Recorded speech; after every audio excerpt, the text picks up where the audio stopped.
Fear is just your imagination undirected. I am no longer in files celebrating your wins, no matter how small or big they are. Transaction Care, the podcast. Welcome home to the #1 real estate show on the market. I am your host and resident care coordinator, Lillian Hernandez, but you can call me Lily. My goal with each episode of Transaction Care is to demystify the business of real estate from my point of view and interviews from other voices within the real estate industry around the world. I'm giving you the keys. There are no gatekeepers here. Head to transactioncarepodcast.com to join my TC community and to be sure you are subscribed to Transaction Care, the podcast, so you know exactly when new episodes are released weekly. All right, welcome everybody to another episode of the Transaction Care podcast. We have a very special guest today. Without giving away too much, I'm going to start by reading her bio. So Shanda Macomber is approaching 25 years in this business. She is founded Be Happy TC on July 5th, 2014. She's also an animal lover, having recently adopted 2 dogs in the last year, and she has found a love for helping others through coaching and hosting online courses and workshops with the mission of providing value to agents by being the most indispensable and knowledgeable transaction coordinators in the real estate industry. Knowing that Be Happy TC has impacted over 160,000 people is something they do not take lightly. And I don't either, which is why we are here to have this conversation. And I'm glad. So everyone, please welcome Shanda Macomber. She is also my coach, I must mention. So we'll get into all of that in just a moment. But thank you, Shanda, for being here. I really appreciate it. How are you doing today? Thank you for having me. I'm doing great. Thank you.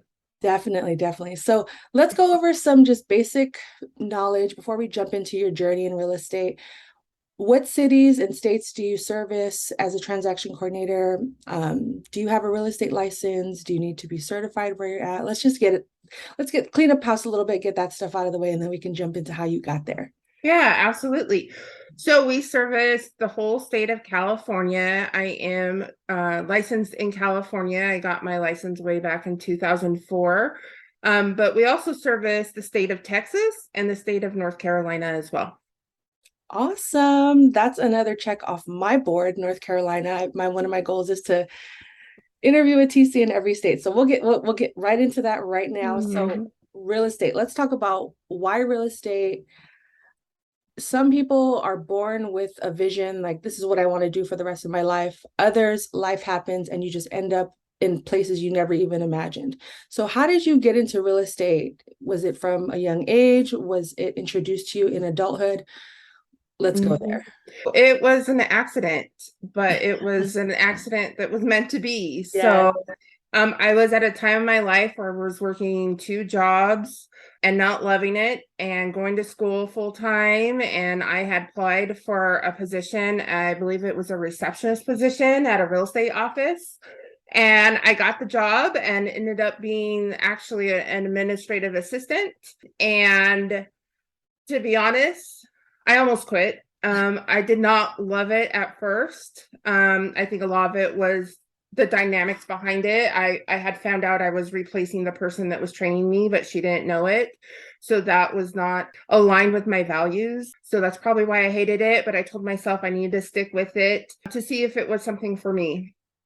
Fast forward a few months later, I was still there and thriving and growing more than ever. And obviously I loved it because I'm still at it almost 25 years later. Yes. Right. And so you started your business in 2014, July 5th, 2014 to be exact. But prior to that, I know you said it was by accident you got into this real estate industry. Like many of us, myself included, we kind of just end up here and it's so difficult to leave. But throughout that process, how did you catch your stride as a TC?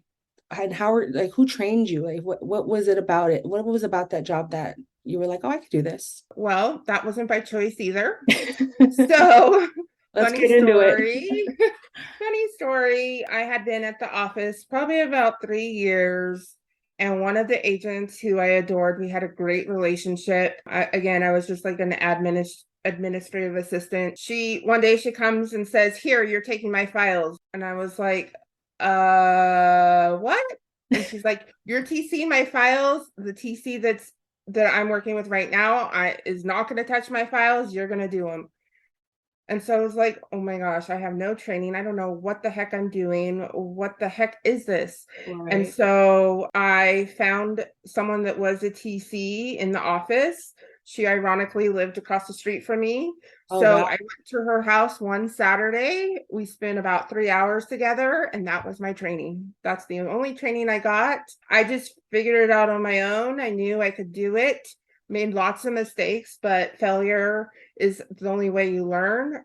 I learned a lot really quick because I failed a lot. So that's when I decided that, wow, I really like this. And it wasn't surprising because I've always been a fan of paper and pens and organization.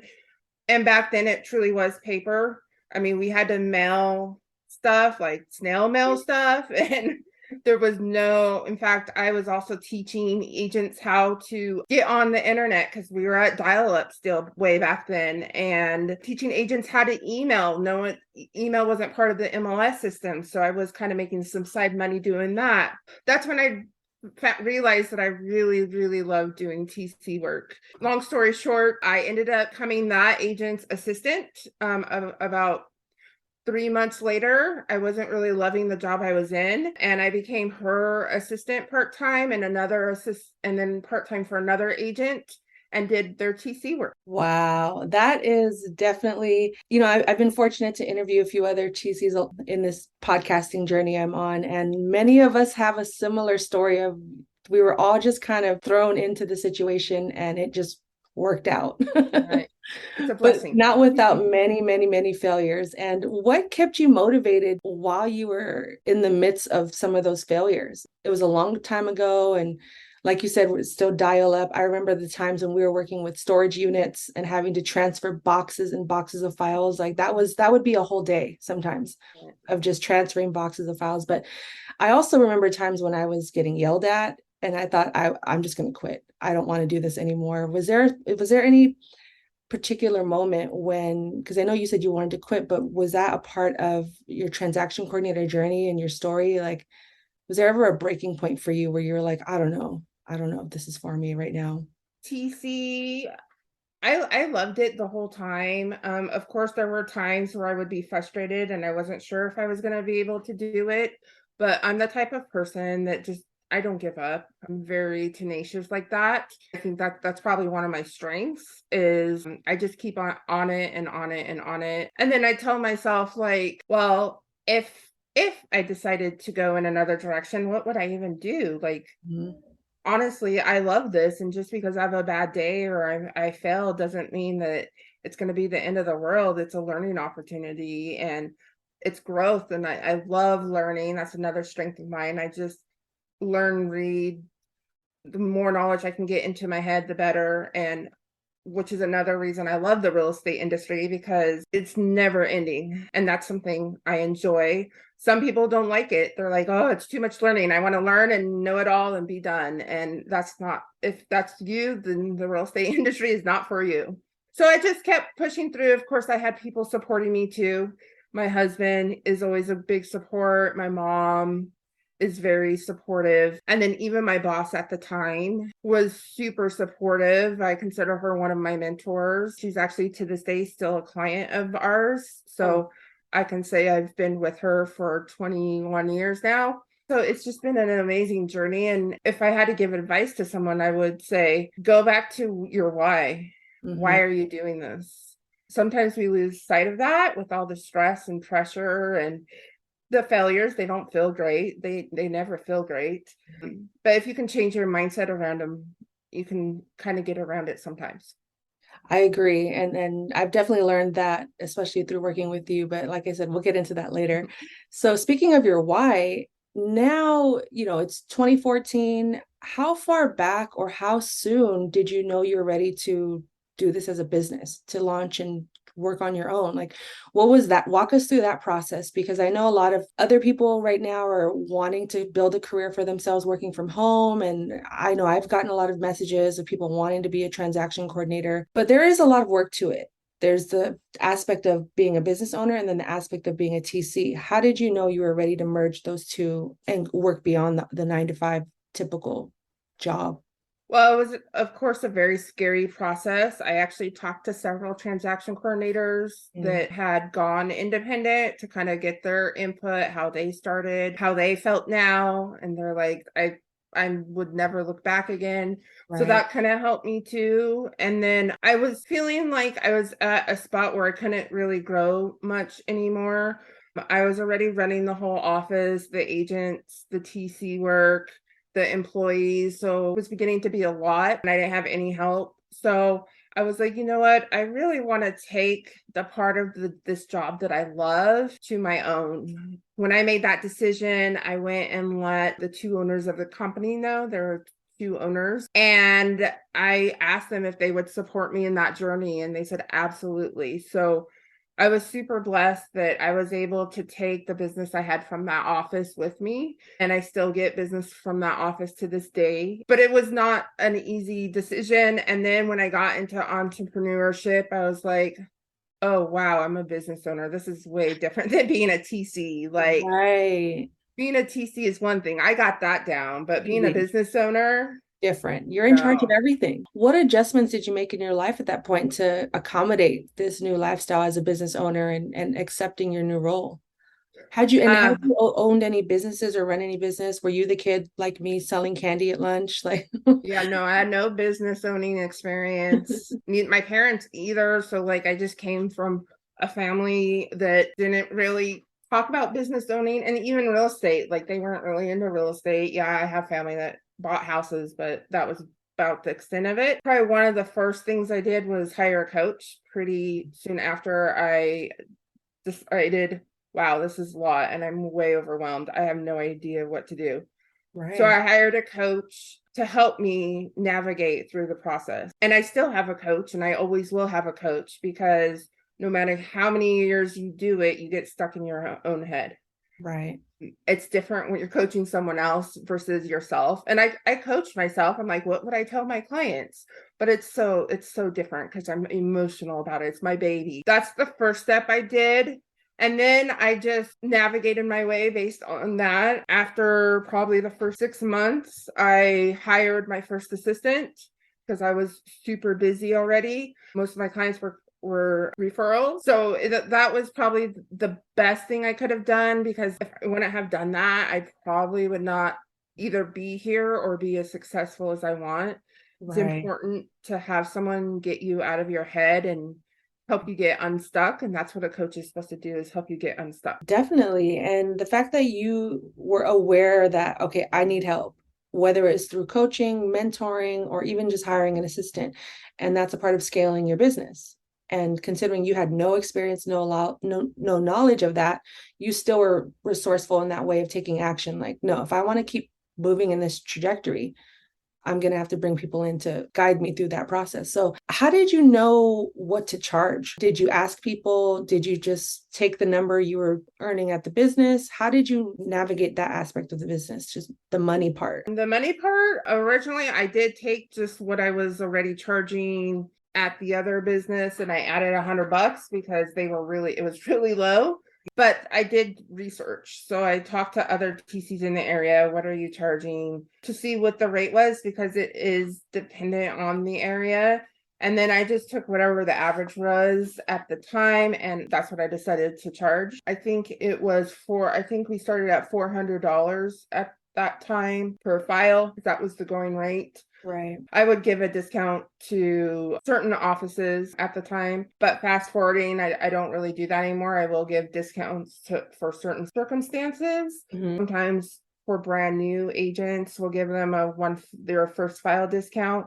But yeah, we like to stay competitive with our market. That's smart. That's smart because we should aim to be increasing our prices, valuing our services and ourselves, and through all of it, because we do a lot. Transaction coordinators, people don't realize, they think it's just a checklist of things like 1 through 10 and we're done. Like there's a lot of liability, there's a lot of pressure, there's a lot of responsibility behind all that. But what would you say are some productivity hacks or tools that have served you well throughout this process, either recently or just throughout your whole career? It's kind of a combination of a couple of things. First thing I would say is time blocking. And I know some people may be rolling their eyes right now. A lot of people, a lot of people are like, oh no, not time blocking, but really, and I was the same way, to be honest. Same. I was too. I was. Yeah, I know you were.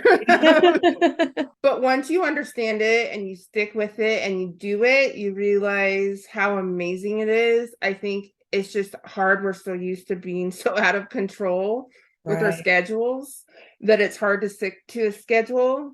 But it's like any habit, you just have to keep doing it and keep doing it and start small. Like don't overwhelm your schedule. I see a lot of people make their schedules so overwhelming. Of course you're not going to do it then. Like, where's your break? Where's your lunch? Right. When are you going to the bathroom? When are you going to go get water? So, scheduling your breaks, I schedule my workout time, like all the personal things as well, my reading time. And I have between tasks, I have about sometimes 5, sometimes 10, 15 minutes in between. So, I think that's super important. Also, our system. So, we use TC Docs, that has saved us a lot. It has everything we need for the transactions in there. And then I have Airtable. So Airtable has been amazing for us in as far as the business owner. You can create like a dashboard that you can keep track of all the numbers you want to keep track of. So for instance, I can go and look and I can see how many are closing in the next 7 days, how many we've opened in the past 7 days, what are our current pending numbers, our close numbers, our cancellation rate, money, how much have we closed year to date, projected, our average TC profile, and our how much outstanding in invoices we have, because that's important. You don't want to have a Oh, lot outstanding. yeah. Is there a particular story or moment? Like, how do you deal with that when you aren't getting paid without having to like call the big guns on them? Yes. Well, I just threaten them. Yeah. So Right. I've only had one How do instance. you do it? Yeah, knock on wood. I've had one instance. This was actually last year. We didn't get paid, and so I contacted him, and he said, "Oh, I'll pay you next week. Can I get your Venmo?" And I was like, "Okay, whatever. Yes, you can have my Venmo, even though that's not how I usually get paid, but I didn't want to not get paid." Keep So waiting, right? so then after that, he kind of avoided me. So I told him, I don't want to be the person that has to take you to small claims. And I also don't want to have to report you to the board of realtors. And I also don't want to have to report you to the MLS. And I also don't want to have to report you to your broker. So just pay it. And then he opened up. I don't have the money. I'm like, you just got paid. And he's like, honestly, I've not been doing well. So I did some research and he hasn't. So we came up with the plan. His next closing, he would pay me. I double charged him on his transaction and it was taken care of. That is the only time I've had to do that. But most of my agents have been with me a long time. So there's a lot of trust there. I think in the future, though, if someone does that, I'm probably not going to work with them again. In fact, I stopped working with him.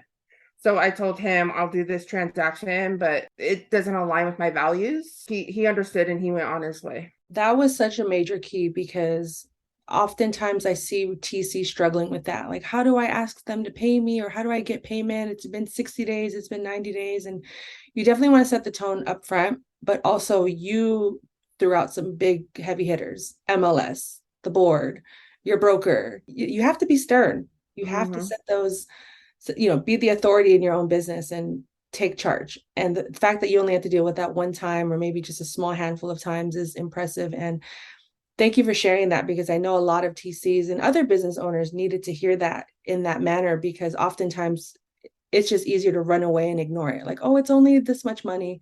Like, no, it's the principle. It's the fact that you put in this hard work. The fact that you were able to get the truth out of him and rearrange the payment. Mm-hmm. Right. Because there's no way we shouldn't ever get paid for our work, whether it was 1 hour, 1 minute, 100 hours.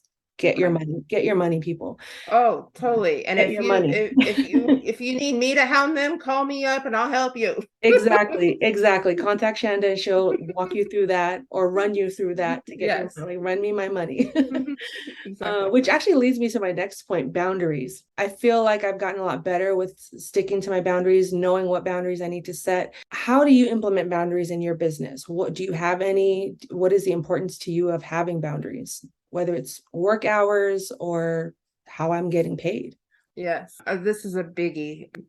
This is where I failed in my business hard in the beginning, which probably actually led me to almost quit because I did not have boundaries around time. And so I was working 7 days a week, all different hours in the beginning because I was so scared. It was the scarcity mindset. I was so Right. scared that they were going to fire me if I told them no at 10 o'clock on a Saturday. Very, Ridiculous. very relatable. So it's so ridiculous, but I mean, the thought and the feelings were real. So I had to get my life under control. I had to get the business under control because I'm like, this is not sustainable as I'm growing. It's not at all. I had conversations with all my agents, like we are now Monday through Friday, 9 to 5:30, and that's it. And did I lose some agents? Yes, but I'm okay. But we also gained a ton of agents. I just had to do what was right. And again, I go back to my values. That's super important to me. So if they understand, yes, you have a life and you deserve your time off. That's the kind of people I want to be in business with. I don't want to be in business with people that are taking advantage of me on weekends and not respecting that I have family time or I just need time alone, my me time. So that's Exactly. about self-care too. We have those kind of boundaries and we set those expectations up front when we talk to our onboard or new agents. So it's just a process and a system. So make sure you have that in your system, what to expect. In fact, I had an agent last week call and ask, do you work weekends? And I said, no. She's like, I have a new escrow for you if you work weekends. I'm like, I'm sorry, we don't. I mean, did it sound tempting? Of course it did, but I'm not going to sacrifice my time. Weekends are gold to me. So you just have to decide what is important to you and then stick to that. Another major important element to our business and our mental health, like you said, self-care. I was the same way in the beginning, like weekends, driving in the car with my laptop on the lap. I wasn't driving, but can you, that would be terrible. But it got to the point where I felt like I was terrified. I was so scared, especially as a new entrepreneur. You don't know, we don't know what we're doing or how this is supposed to feel or maneuver or operate. But I think some of the best advice I got was like, well, when does escrow operate? What are Yeah, their hours? I got the same advice. And I tell agents that, well, escrow is not open. Oh, I mean, they can't even open escrow. And they're like, oh, well, we want you to type up offers and, send. I'm like, I'm not an assistant. So we have to have like the boundaries between what is an assistant and what is a TC. And that was a challenge for me because I had come from an assistant type position to a TC. And so I am a pleaser. And so it was just like, okay, I'll write offers for you. Okay, I'll do this. And I never said no. So I had to learn to say no. And when you say no, you get your power back. So much power that we aren't even aware of that we possess. Speaking of contracts, services, how did you develop what you offer as a service? Because like you said, there is a difference between an assistant and a TC, but it doesn't mean that they both can't coexist as an offering of your services, writing contracts, but that can happen all hours of the night. So how do you present that as an offering, or do you not? Because I know some TCs do, some don't. And that goes Yeah, along with pricing as well, creating other multiple streams of income for your business that don't rely on only TCing. right. So we just have basically two services, and basically it's our normal service that we offer, and then we have an upload only service. I wanted to keep it simple. I think it gets too complicated when you have all these tiers. If there's an agent that's really needy and it's going to be worth our time because they're a big hitter, then I will add on services, but I will also charge them for the add-on. So I have one agent that does want that, but he pays us an extra $800 a file and on top of our TC fee. So it's well worth it. And he takes very good care of us. Yeah, I don't really, that's just another boundary that I set. Like, we typically won't do things that is not in our services. And in terms of services, I just decided anything that can be done through our business hours is what we're going to do. If it's something that maybe have to be done after business hours, like writing offers, then that's not going to work well for us. Because agents do want offers written at night and weekends, and that's not going to align well, and they're going to get frustrated. Right. And I think TC should also factor in that there are counteroffers, Yeah. amendments, addendums that go into this, that if you agree to this, you have to be open and willing to say, all right, I did this by 5 p.m., but then the seller or the buyer gets off of work at 9 p.m. and they want to sign a counter. Are you going to be available to that? So that definitely also plays into having boundaries and knowing how to set them and being firm in that decision and being willing to lose money, but also knowing that you could possibly gain more opportunities from that. And whether it's having more time with yourself or your family. And that's always the most important factor in all of this, and not over consuming yourself with the work because you're afraid or whatnot. So now I want to go into your journey with coaching, and starting with you having a coach.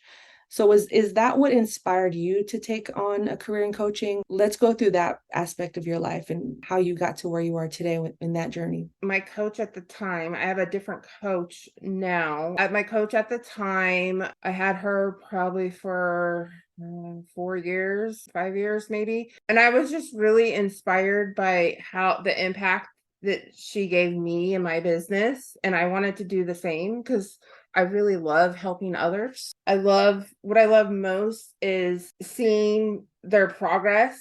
So when a client comes back to me and is like, I did it, kind of thing, it just warms me inside that they were able to see how to do it. And sometimes it's not always right away. In fact, often it's a year later, and that's okay too. It's on our own time. Maybe something I said 2 years ago impacted you today, and that's okay. So about 2 years ago, my coach approached me and said, hey, you want to be a coach? And I said, what? And they're like, yeah. And I said, absolutely. So we went through training first on how to be a coach. Quite honestly, it was much more than I expected. I thought, oh, I'll just listen to people's problems all day long. But it's way more than that. So I went through the training, started coaching, and it's just been an amazing, honestly, it's my favorite part of my day. Maybe even more than the TC, and don't tell anyone that, but we won't tell anyone. This isn't going public. Yeah, it's not public. And I do love the paperwork, but I don't know, there's something about helping people and having them see what's possible and that progress that they're getting, and seeing their confidence go up from when I start with them, they have no confidence and they're out of control, to seeing them thrive and their businesses thrive is just so heartwarming to me, because I love seeing people thrive. I just wish we were all just thriving. That's been my coaching journey, and I absolutely am in love with coaching. I love that. How would you describe your coaching style, if you could? I would describe my coaching style as, I'm definitely a listener. So I will listen to you. I try not to give you the answers, because we all have our own thoughts. Mm-hmm. And if I give you the answers, what's not going to happen is you're not going to really get the experience from it. What you need to do is you need to kind of go figure it out on your own. I'll give you tools, I'll give you resources, I'll give you tips, but you need to go and experience it on your own. That's where the real learning is, and that's when it will set in and really impact you. I can attest to all of that. From firsthand experience, I think having a coach, from my point of view, the benefits of it have been tremendous. Without getting into too much detail about my personal life, I think Shanda knows more about me than maybe even some of my family and friends. But I do think it's important to have not just like-minded people in your corner, but people that want to see you reach your highest potential, and to get to the root of it, being able to admit, I love coaching more than transaction coordination. For me, I think I'm kind of going down a similar path. Not, I think I know. And it took me a couple of years to fully accept that. And I'm still exploring my own journey, but through coaching, you were trained and navigated through that whole process. But how did you handle your first client? I kind of want to go back without telling their story or any details, but what were the nerves that were going through your mind? Like, okay, this is real now. Like, were there simulators or things like that? How do you know one is the right time to hire a coach? And then as their coach, how do you know like this is a good fit for me? So when I first coached my first client, I was super nervous because I was like, oh my gosh, like what am I doing? And then I get imposter syndrome, right? I think a lot of it was just, I mean, still to this day, all the coaches, we have meetings every week and we are still learning because we want to polish up on our skill, just like anything. We still have training to this day so that we can be better coaches. In terms of when someone needs a coach is when you are ready to be open and to grow. It doesn't even have to be that you want to grow your business. Some people are like, I just want it to be me. That's totally fine. You don't have to want to have an assistant and whatnot. But if you feel like things are maybe out of control, if you're ever in your head a lot, I think that's super important too, because as a coach, we can kind of help you get you out of your head and thinking forward and not making those emotional decisions about your business. And then, of course, if you are overwhelmed and you're like, oh my gosh, I think I'm going to quit, call coach, call a coach, call any coach. I would recommend talking to a few coaches Yes. because and ask them if they've been trained. There are a lot of people that call themselves coaches these days, but they don't have training. So I would say just make sure you have a trained coach that has at least took some training. You also have to like vibe with them. So, I know I'm not for everyone and that's okay, but you want to be able to vibe with them because you're going to be talking to them every week. So you want to have that energy that matches. For sure. Alignment is so key in all elements of our life and our business, but especially with coaching. I feel like if your energy is off or if the person you're talking to constantly annoys you, like one, I mean, maybe we should explore that, but two, that's probably not the person for you. And I'm No. glad you said that, talk to multiple coaches and same with realtors as you're navigating your business. Don't just assume because they're waving, like you said, I have an escrow for you, but it's Mm-hmm. Saturday. It's like, okay, well, this potential, say $400 versus my time freedom and my mental health.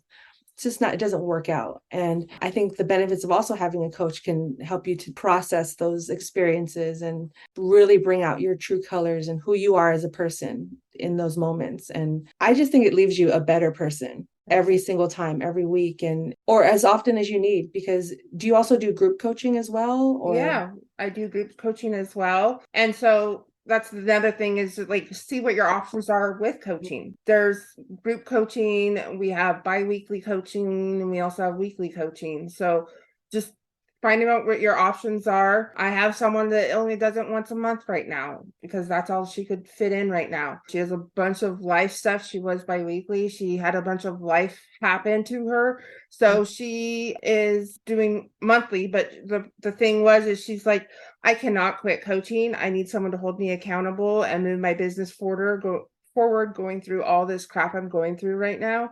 I know what your value is. And so can we, adjust? And I'm totally flexible for Mhm. whatever you need. And I just say, just do it. A lot of people have this fear around the money, but fear is just your imagination undirected. So push through your fear and realize that there's a lot to be gained. I mean, you're taking an investment in yourself, right? So Right. you're investing in yourself and it's going to help you focus and live a better life. That's the whole point of it, right? To kind of get around some of those fears, those limiting beliefs, those things that are blocking you. And we all have them because we're human. So no one does not have them. And we can get better at them. So like I still have them. That's why I have a coach, but I'm better at resolving them because I have the tools now. Exactly, exactly. And flexibility is a good point. I think if your fear or your hesitation is around money or time, then don't work with anyone that is committing you to, you have to work with me once a week. You can't take any pauses or breaks. Like those are things to factor in when you're looking for a coach or even starting your own coaching business. So you have a lot on your plate. Are your days typically the same or does it vary? I know we talked about time blocking, time management. How are you going through your day-to-day right now? My days are similar, but they are different. I am no longer in files, so I'm not having to do the day-to-day of TC work. I do have 3 TCs right now that are doing that. So I do have availability for coaching, and I do also actually mentor agents as well. Again, time blocking helps me. There are certain things I still need to do in the business. I still have tasks and TC docs that only I can do. Very few, but it's mostly after they close. I use, because I'm not in Todoist, I'm sorry, I use Todoist because I'm not in TC docs. So Todoist is another app that it's a to-do list, but it has a lot of functionality. I use that for personal too, to kind of help me stay on track with my day. But yeah, if it's not on your calendar, it doesn't exist. That's the great thing about Todoist. Even all my to-dos are on my calendar. So it syncs with your calendar and you can align your all the to-dos. I find people will have a to-do list, but it's not coincided with their calendar, and then they wonder why they never get anything done. I'm like, you can integrate.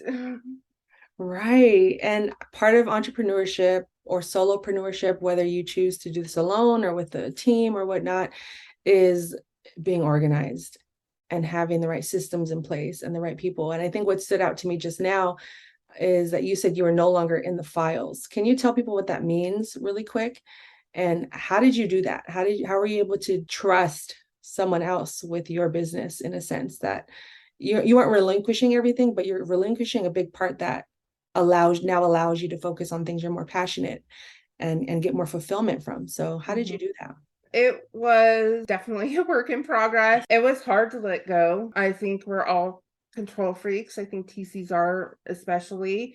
Also, if you've not taken the saboteur assessment, take that. My number Yes. 3 is a stickler. So that's about like perfectionism and not being able to ask for help or letting people do it, or I can do it, only I can do it better. And all the compliments are on me. Everyone tells me how great I am.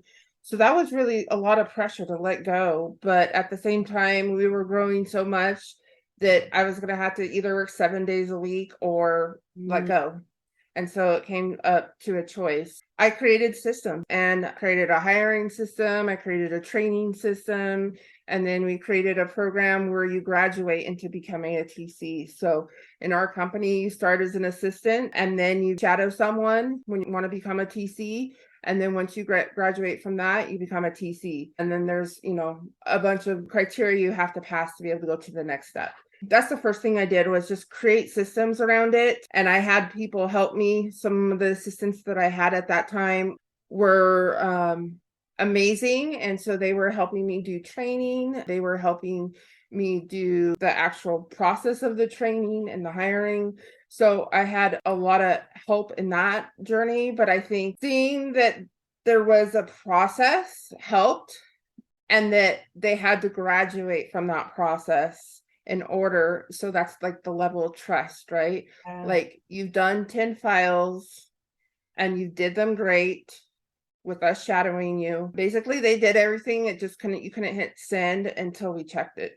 And so there was a graduation program on that. And if you didn't get your first 10 files weren't great, then you do another 5 or another 20 until you were at the metrics that we had set.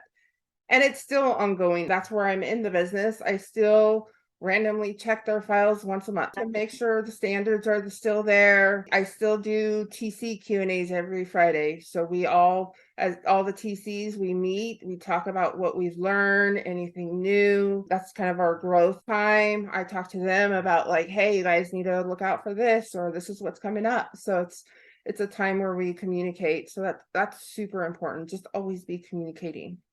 Absolutely. Communication is so important. And I think the running theme here towards running what you define as a successful business is systems and support. You didn't try to do this on your own. You said, okay, how can I ask for help? And asking for help, knowing to ask for help, being brave enough to step out and say, hey, I'm trying to do this thing, and be vulnerable and say, can you help me along this way? And you have a course, is that correct, that you offer for training new transaction coordinators?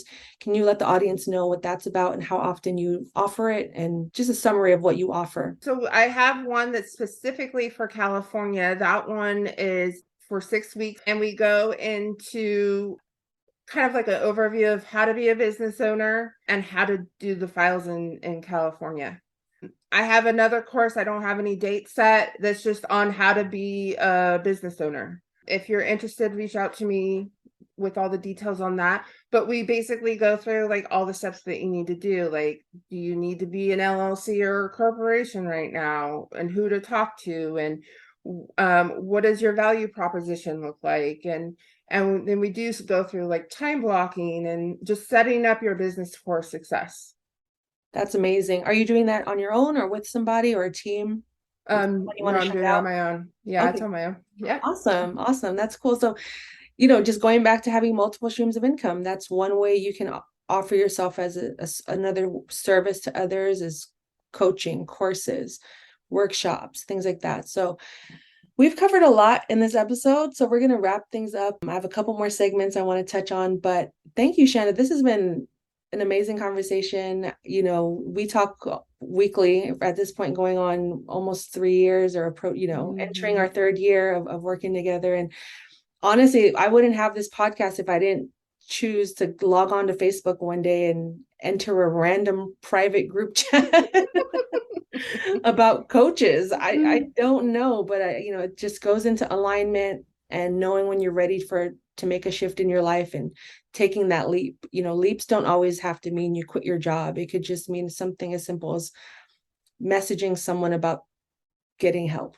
And Right. you have been a great help to me. And I just want to publicly say that and thank you for that. And your work as a coach is valuable and necessary, and it works for me.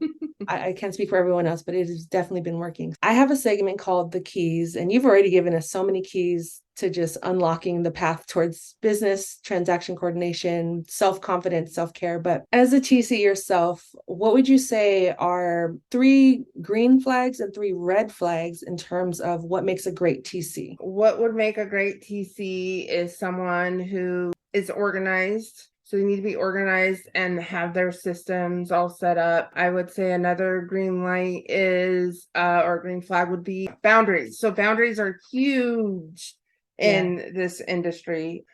And then relationship building. And I know we didn't get a lot into that, but really, you can't build a business or even have a business if you don't have relationships with people. Because Right. even if you want to be solo, if you're not building relationships with your current agents, they may disappear. That makes a lot of sense. And just maintaining and follow up with people. Yes, And that could be a absolutely. whole, you're welcome to come back and we can focus strictly on relationship building, because I think that's Yeah. important. And it doesn't have to be 3, but what are some red flags like for a TC that we should avoid to not get fired or to lose business? I would say make sure you do what you say you're gonna do. Mm, Uh, make sure you know what your role is. yes. Stay in your lane. Don't try to be the agent or the hero. And you can't care more than the agent cares about their files. So what I mean by that is, I know a lot of TCs, and I used to do it myself. I would care so much about the file and get so worked up, but the agent never responded, never, they basically said, here's the file, and disappeared.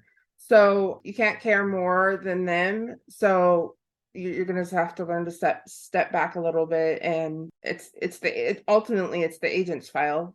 I mean, we care because we love what we do, and we pride ourselves on doing the right things, and there are deadlines, and we're like, hello, there's a deadline here, hello, but that's all we can do, right? So stay in your lane. I love that. Don't care about the file as much as your agent does or your realtor, because I fell in that trap as well. like, but we need this, we need that. And it's like, well, I have, at a certain point, you have to realize like, okay, well, I have insurance and I have a paper trail of all the requests I've made. It's on them. Yeah, They have just as much, if they definitely have more of a responsibility than all of us involved. they do. And it's up to them to step into that. So, with all of everything we've talked about, the ups and downs, the failures, the relationship building, how do you stay empowered and how do you define success? So I stay empowered by asking myself that question every day. So at the end of the day, I ask myself, what did I do today to feel empowered? I make sure that that is a theme of my life. That is like my word because I want to stay empowered. So by knowing that ahead of time, that I'm going to be asking myself that question, it keeps me really staying in an empowered state of mind. I would say self-care is huge. We need to be reflecting. We need to be celebrating wins. We beat ourselves up, and that becomes the focus. So I would definitely say make sure you're celebrating your wins, no matter how small or big they are. I mean, it could be you just opened a new file today, and that may seem redundant for someone that's done over 10,000 transactions, but celebrate it. It's another one. It's another one that you can add. Exactly. Right.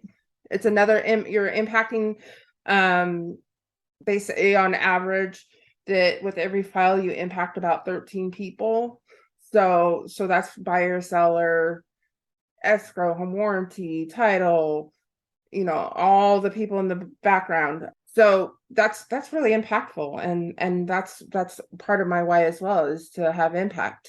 I love that. I love everything about that. And I think that was perfect way to kind of wrap up things. And the final question I do want to ask you before I give you the floor to promote anything and everything you have is, what is one goal you don't mind sharing publicly today with the audience that you want to achieve in the next year or so?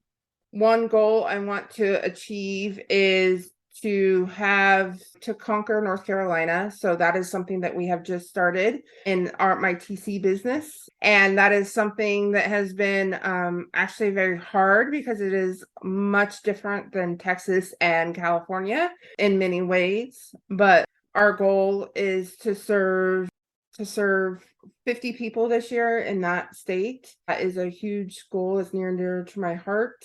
The coaching side of things, I want to serve 10 people this year. I want to have a big impact on, again, the industry. And so that is another goal of mine, is to serve 10 people. Perfect. I love it. Service people. She's a service-based person. Yeah. So if anyone in North Carolina is listening and needs a TC, call Shanda. If you need a coach, call Shanda. So thank you again. This has been perfect. So I want to, again, even though the mic has been on you this whole time, I want to open up the platform again to promote yourself. Websites, social media, courses, the floor is yours. Go for it. All right. You can reach me on Instagram at Shanda Macomber 1. You can reach me on Facebook, Shanda Macomber. You can reach me by email, shanda@behappytc.com. And we have a promotion for new agents. If you join our team, we get $25 off your first transaction with us. And coaching, I have a special promotion right now that you get one free coaching session. Reach out. And then I have my California TC course that starts next week. So hurry up. There are a few spots available. If you have any other kind of training that you would like, reach out to me, because I will do customized training as well. Amazing. All of her information will be in the description of this episode, as well as on my blog. So head to transactioncarepodcast.com/blog. You can read up all about Shanda there. If you need to get a hold of her, all her information will be there as well. But thank you again. This is awesome. I would love to have you back. I know I'll have you back. I'm manifesting it. Absolutely. So this has been another amazing episode of Transaction Care. I appreciate you listening and getting this far. Like I said, head to transactioncarepodcast.com to learn about me, to learn about the show, to support the brand, and to work with me. So until the next episode, I'm giving you the keys. There are no gatekeepers here. Care for yourself, care for your wealth. Your time is worth it. Let's coordinate. Talk soon.